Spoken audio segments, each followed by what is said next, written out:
ونستغفره ونؤمن به ونتوكل عليه ونعوذ بالله من شرور أنفسنا ومن سيئات أعمالنا من يهده الله فلا مضل له ومن يضلله فلا هادي له ونشهد أن لا إله إلا الله وحده لا شريك له ونشهد أن سيدنا ومولانا محمدا عبده ورسوله صلى الله عليه وعلى آله وأصحابه وسلم تسليما كثيرا كثيرا أما بعد فأعوذ بالله من الشيطان الرجيم بسم الله الرحمن الرحيم لقد كان لكم في رسول الله أسوة حسنة قال النبي صلى الله عليه وسلم كل بدعة ضلالة وكل ضلالة في النار. حضرات گرامی السلام علیکم ورحمۃ اللہ وبرکاتہ. میں نے آپ کے سامنے قرآن مجید کی ایک آیت اور نبی کریم صلی اللہ علیہ وسلم کا ایک ارشاد پیش کیا ہے. اللہ سے دعا ہے اللہ مجھے قرآن و سنت کے مطابق بیان کرنے کی توفیق نصیب فرمائے اور مجھے اور آپ کو اس پر پھر عمل کی توفیق نصیب فرمائے. آج تقریباً ہر جگہ شب برات کی حقیقت کے موضوع پر ہی بات ہوگی تو اس کو مختلف قسم کے لوگ ہیں جو اس کے ساتھ تعلق رکھتے ہیں. بعض تو وہ لوگ ہیں جو بالکل ہی اس کا انکار کرنے والے ہیں اور دوسرے نمبر پر وہ ہیں جو صرف مانتے ہیں کہ یہ ہے. تیسرے وہ ہیں جو انتہائی زیادہ شدت پسند ہیں اس مسئلے میں، انتہائی زیادہ شدت کے ساتھ ماننے والے اور پھر صرف ماننے والے ہی نہیں اس کے ساتھ بدعات خرافات رسومات ادا کرنے والے ہیں. اور چوتھے نمبر پر وہ حلوہ شریف اور کھیر شریف کھانے والے ہیں اور پانچویں نمبر پر گولے پٹاخے چلانے والے ہیں، موم بتیاں جلانے والے ہیں اور چھٹے نمبر پر قبرستان جانے والے ہیں اور ساتویں نمبر پر شعبان المعظم کا 15 تاریخ کو روزہ رکھنے والے ہیں. تو ان کو مختلف اس لیے تقسیم کیا تاکہ بات کرنے میں بھی آسانی رہے. شب برات کا جو تہوار ہے عموماً مسلمانوں میں ایک تہوار میلہ ہی سمجھا جاتا ہے، ایک رونق میلہ جیسے ہوتا ہے. ویسے تو مسلمانوں کے لیے دو تہوار نبی کریم صلی اللہ علیہ وسلم نے ارشاد فرمائے ہیں، عید الفطر اور عید الاضحیٰ. اس سے بڑا تہوار کوئی ہو ہی نہیں سکتا جس کو نبی کریم صلی اللہ علیہ وسلم فرمائے کہ یہ تمہارا تہوار ہے، تم مسلمان ہو. تمہارا تہوار دو رکعت نماز سے شروع ہوتا ہے اور غیر مسلموں کے تہوار عام طور پر رات کو ہوتے ہیں. کرسمس ڈے عام طور پر رات کو ہوتی ہے کیونکہ وہ سمجھتے ہیں کہ ہمارا یہ تہوار ہے. رات کے وقت گناہ کرنے میں آسانی رہتی ہے، دن کی روشنی میں آدمی گناہ زیادہ نہیں کر سکتا. تو مسلمانوں کے جتنے بھی تہوار ہیں، جتنے بھی ایسے دن ہیں، جمعہ ہے یہ بھی دن کے وقت کی ہوتا ہے، رات کے وقت جمعہ نہیں پڑھایا جاتا. تو سارے تہوار اس طرح کر کے مسلمانوں کے دن کے وقت رکھے گئے ہیں، دن کی روشنی میں، کیونکہ روشن تہوار ہیں. اور پھر اسی طرح کر کے جو لوگ اس کا انکار کرنے والے ہیں وہ تو کہتے ہیں کہ یہ ہے ہی نہیں، اس کا وجود ہی نہیں. اس کے متعلق ہم بعد میں بات کریں گے کہ اس کا وجود ہے یا نہیں، لیکن جو لوگ کہتے ہیں کہ اس کا وجود ہے ہی نہیں، یہ رات ہے ہی نہیں ہے، کچھ وہ بھی ہیں. کچھ وہ ہیں جو کہتے ہیں کہ ہے یہ رات لیکن یہ اس طرح رات نہیں ہے جس طرح کہ اس کو مقام دے دیا گیا. لوگوں نے کہا جی قرآن مجید کی آیت سورہ دخان کی پہلی آیت علماء پڑھ کر بیان کرتے ہیں اِنَّا أَنزَلْنَاهُ فِي لَيْلَةٍ مُبَارَكَةٍ إِنَّا كُنَّا مُنذِرِينَ کہ ہم نے اس قرآن مجید کو مبارک رات میں نازل کیا. لیکن مبارک رات میں نازل کرنے کا مفہوم اللہ تعالیٰ نے واضح طور پر قرآن مجید میں بیان کر دیا کہ شب قدر سے مراد، شب برات سے مراد یہ نہیں ہے. اِنَّا أَنزَلْنَاهُ فِي لَيْلَةِ الْقَدْرِ وَمَا أَدْرَاكَ مَا لَيْلَةُ الْقَدْرِ. وہ ليلۃ القدر رمضان میں آئے گی، اس میں اللہ نے قرآن کو نازل کیا ہے. واضح طور پر اللہ تعالیٰ نے ایک اور جگہ قرآن مجید میں یہی بات فرمائی شہر رمضان الذی انزل فیہ القرآن. ہم نے اس قرآن کو رمضان میں نازل کرنا شروع کیا. جب یہ قرآن رمضان میں نازل ہوا تو ان انزلنا فی لیلۃ مبارکہ ادھر کا ادھر فٹ آ گئی، ایسے نہیں ادھر فٹ آ سکتی، کیونکہ اس بات پر سب کا اتفاق ہے اور یہ بڑا اتھینٹک اور مستند بات ہے کہ قرآن سے ہی اس بات کا ثبوت ہے کہ قرآن مجید جب نازل ہوا اس رات کو تو وہ تو رمضان میں نازل ہوا، وہ تو رمضان کا مہینہ تھا جب رسول اللہ صلی اللہ علیہ وسلم قرآن نازل ہوا۔ اس لیے شب برات کا موضوع یہ ہے کہ ہے صحیح یہ رات، لیکن ليلۃ القدر کی رات رمضان میں ہے۔ پھر رمضان کی کوئی ایک تاریخ نہیں تعین کے ساتھ بیان کی گئی، حضور صلی اللہ علیہ وسلم نے طاق راتوں میں تلاش کرنے کے متعلق بیان فرمایا۔ بہرکیف اس کے لیے کچھ رسمیں، کچھ رواج، کچھ بدعات، کچھ خرافات بڑی شدت کے ساتھ مقرر کر دیے گئے ہیں۔ وہ کام نہ حضور نے کیے، نہ صحابہ نے کیے، نہ تابعین نے کیے، نہ تبع تابعین نے کیے، نہ سلف صالحین نے کیے، بڑی شدت کے ساتھ ان کو گھسا دیا گیا اس میں، لوگ تاکہ سمجھے بھائی واقعی یہ رات نہ اس طرح کر کے عبادت والی رات آ رہی ہے، عبادت والی رات آ رہی ہے۔ وہ ظالموں ہر رات کو عبادت کرو، ہر رات کی عبادت والی رات ہے، کیوں نہیں تہجد کی نماز پڑھتے؟ روزانہ تہجد کی نماز پڑھو، اس بارے میں کوئی شک ہے کہ تہجد کی نماز پڑھنا کتنا بڑا اجر و ثواب ہے؟ ثواب کے لیے کرتے ہو تو دن کیوں مقرر کرتے ہو ثواب کے لیے؟ اللہ تعالیٰ ہر روز حدیث کا مفہوم ہے کہ آسمان یہ دیتے ہیں کہ اس رات کے وقت اللہ تعالیٰ آسمان دنیا میں آ جاتا ہے۔ ابھی یہ رات کے وقت نہیں آتا صرف، یہ اس مخصوص رات کو اللہ تعالیٰ آسمان دنیا پر آتا ہے، بلکہ رسول اللہ صلی اللہ علیہ وسلم کے ارشاد کا مفہوم ہے کہ رات کے آخری حصے میں ہر روز آسمان دنیا پر اللہ کی ذات آ کر پکارتی ہے، حل من سائل، اے کوئی سوال کرنے والا میں اس کا سوال پورا کروں، حل من مغفرۃ، اے مجھ سے کوئی بخشش مانگنے والا میں اس کو بخش دوں۔ اس وقت تو تم سوئے رہتے ہو، اور ایک رات تم نے مقرر کی ہوئی اپنی طرف سے، تم جو اپنی طرف سے مقرر کرو گے اس کا حساب تم سے نہیں ہوگا کہ بھی تم نے دن کے اندر اپنی طرف سے کیوں چپٹ ڈالی، خود چپڑے ٹھوک رہے ہو دن کے اندر، مذاق ہے دین، کسی کے ابا جی کا یہ مذہب ہے کہ جو مرضی ہے اس کے اندر اٹھا کر گھسا دے، ایسی بات نہیں چلے گی اور نہیں ہونی چاہیے۔ وہی ہونا چاہیے لقد کان لکم فی رسول اللہ اسوۃ حسنہ، رسول اللہ کی بات ہونی چاہیے، صحابہ کی بات ہونا چاہیے۔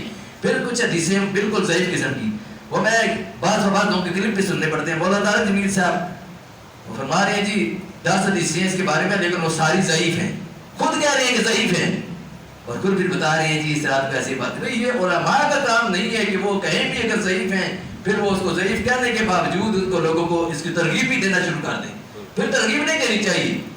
ایک ضعیف حدیث مل جاتی ہے آپ کو، یا 10 حدیثیں ضعیف مل گئی ہیں، یا 20 مل گئی ہیں، چلو 100 بھی مل گئی ہے، وہ ہے تو ضعیف ہی نا، ان کا کیا مقام ہے؟ قرآنی آیات کے مقابلے میں کسی کوئی مستند حدیث بھی ہو تو اس کا کوئی مقام نہیں ہے۔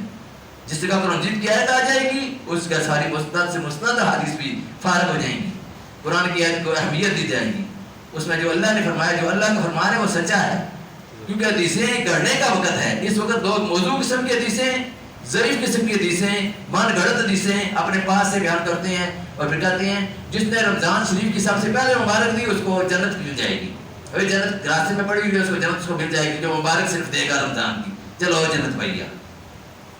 ایسی بات نہیں کرنی چاہیے، اور سوچ سمجھ کر بات کرنی چاہیے۔ یہ دین کوئی مذاق نہیں ہے کہ اس کے اندر ہم اپنی طرف سے باتیں کچھ گھسا دیں۔